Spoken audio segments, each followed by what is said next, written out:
Hey guys, my name is Right in the Eye, and today we're going to be focusing on some Battlefield 4 smarts and tips and tricks.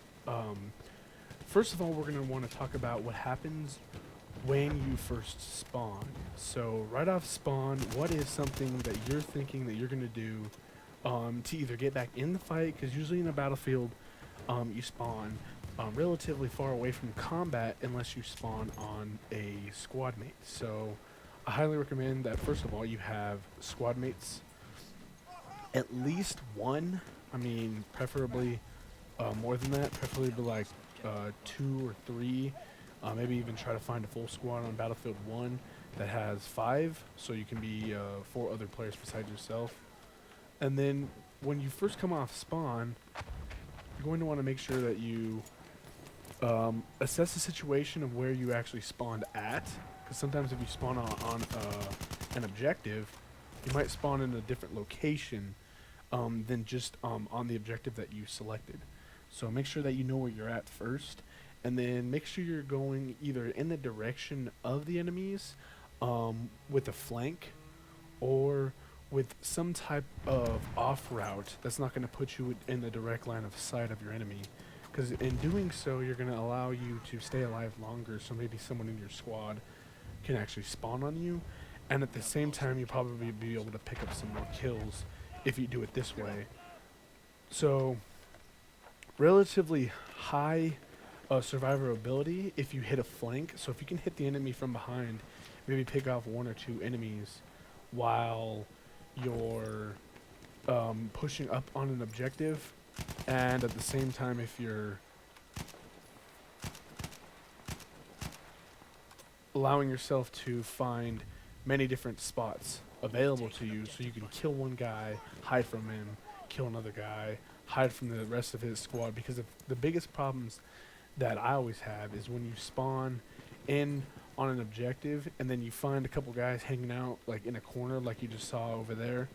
And what happens is you'll kill one guy, maybe even two guys, and then by the time you can kill the other guys in the squad, the other guys in that same squad might already be respawning again, or someone will revive them. And the revive train in Battlefield 1 is huge, so the amount of revives that you can get in a short duration of time is really high. The frequency of someone being revived in this game, when people are actually reviving, granted, you do have to have reliable medics, but when someone actually is reviving relatively well, if someone's doing it well, you can actually get yourself into a sticky situation. You can find yourself not being able to kill their whole squad while you're trying to just take out a couple of them at a time. Then they get revived by either their own squad mates or they'll respawn on their squad mates. So make sure you watch out for that. So that's something that you're going to want to do off spawn. So the next thing you're going to want to do is you're going to want to make sure that you put your positioning and you have a proper weapon for the positioning that you're trying to make engagements with. So here I'm using a bar, and this is a relatively good gun for almost any range. People say that you can get away with some long range combat, like up to 30 meters. Sorry, is about where you want to be. You don't want to go too far past that because you can't really hit them reliably. Even if you increase your zoom, the gun is just not meant to hit targets at those ranges. The best thing is like 10 to 20 meters. You'll get really effective ranges, and anything closer than that, you're probably going to want to use a different gun as well. But as you can see here, I can hit this guy at relatively far ranges, but whether or not I'm going to kill him is a different story. I can't believe I actually ran out of ammo. But some of the greatest things that you can use is a sniper rifle. Now, I say that sparingly.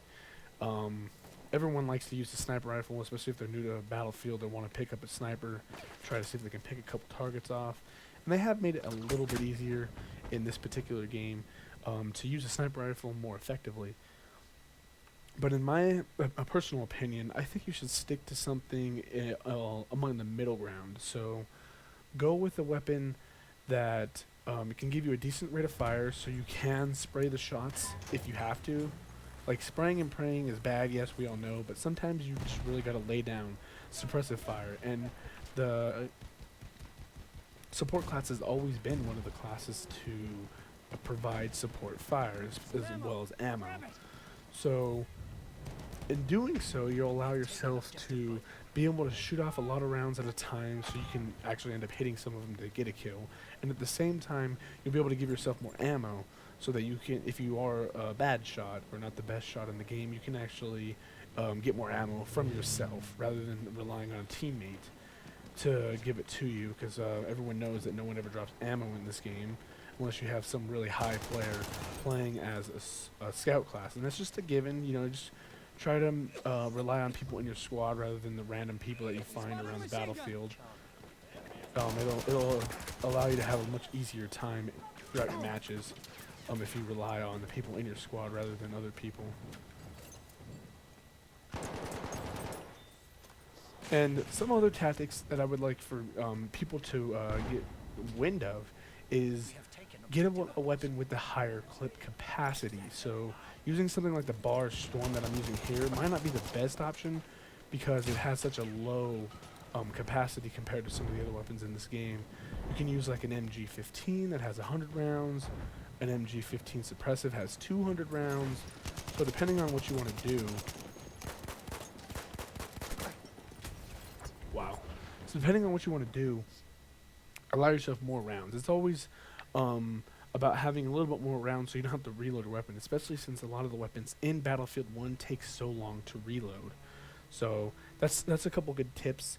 And a couple other things is allow yourself to have proper zooms on your weapons. In this game they have allowed, instead of having different kinds of sights on your weapons, like if we were talking about Battlefield 4, where you would have a holographic sight, a red dot sight, or something like an ACOG, or maybe even a bigger zoom on certain weapons. I would recommend using, depending on what type of engagements you feel that you're proficient at, use closer sights than what you think that you would like. So if you want like a 2x zoom on a bar, I would recommend maybe going to like a 1.5, maybe even a 1.25.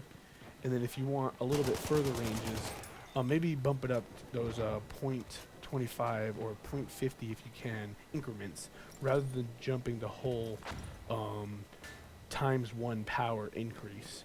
And that goes for snipers as well. So if you think you're good with a sniper rifle at 8 power in this game, which is the maximum, maybe jump it down to a 6 power. And then again, that's only if you're running a weapon that's not a marksman rifle. So if you're running a marksman rifle, if you're running a marksman rifle, the maximum power you can get is 4 power.